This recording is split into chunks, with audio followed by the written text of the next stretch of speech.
Chapter 25, A Hurricane Party. "Mama!" Dale panted minutes later as we blasted through a door. "Help us!" Miss Rose stood, phone into ear, in the living room. "Where on earth have you two been?" she cried, lowering the phone. "Where's Deputy Marla?" "Miss Lena's hurt," I gasped. "Lena? Where is she?" "Blood," I said, my voice sounding far away. "At Miss Blalock's place." "Who's on the phone? Is it Lavender?" Dale asked, reaching out. "Let me talk." "Lavender?" I hugged the packet beneath my shirt and sobbed. Miss Rose lifted the phone. "Lavender?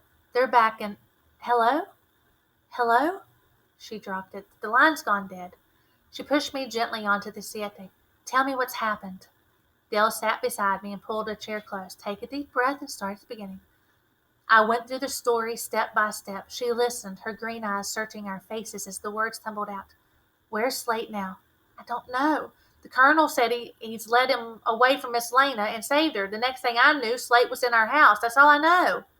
She sat back and stared out the window. The wind charged across the tobacco fields behind the ragged band of rain and slammed the house, rocking it.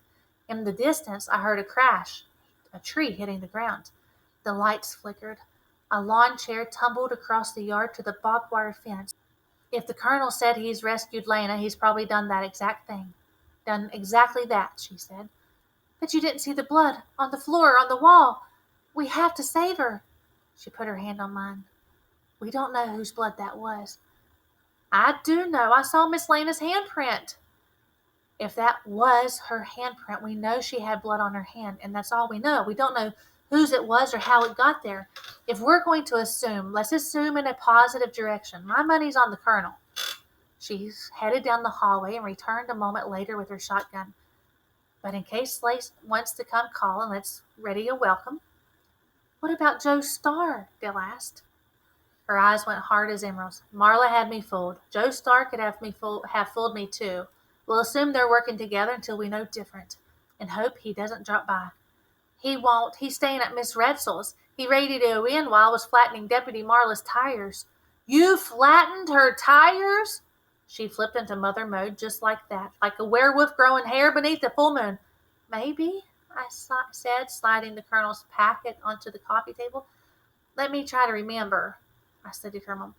"Just out of curiosity, how would you feel about flattened tires if it was true?" She narrowed her eyes. "Let's see.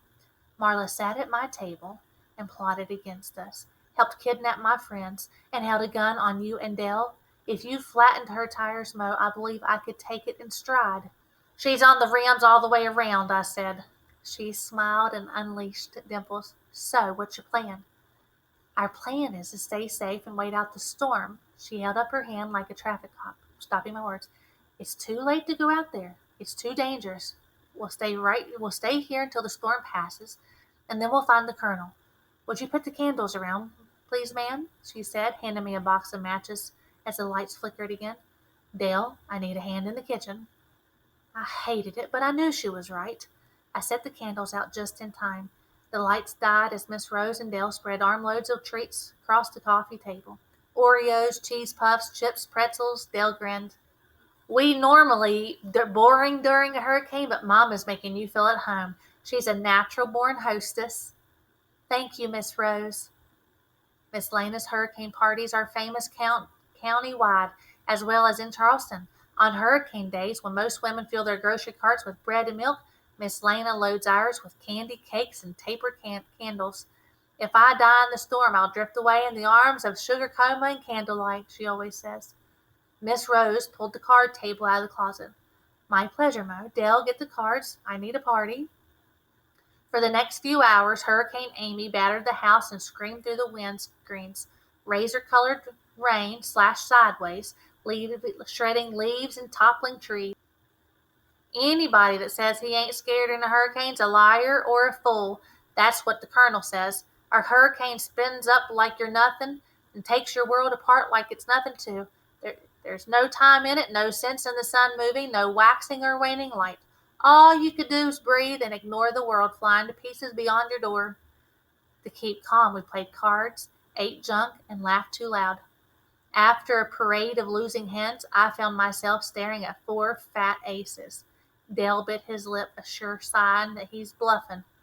All or nothing, he said, pushing his pitiful 3 chips into the pot. Fine, I said, nudging a double handful of chips to the center of the table. Miss Rose stared from behind her mountain of chips.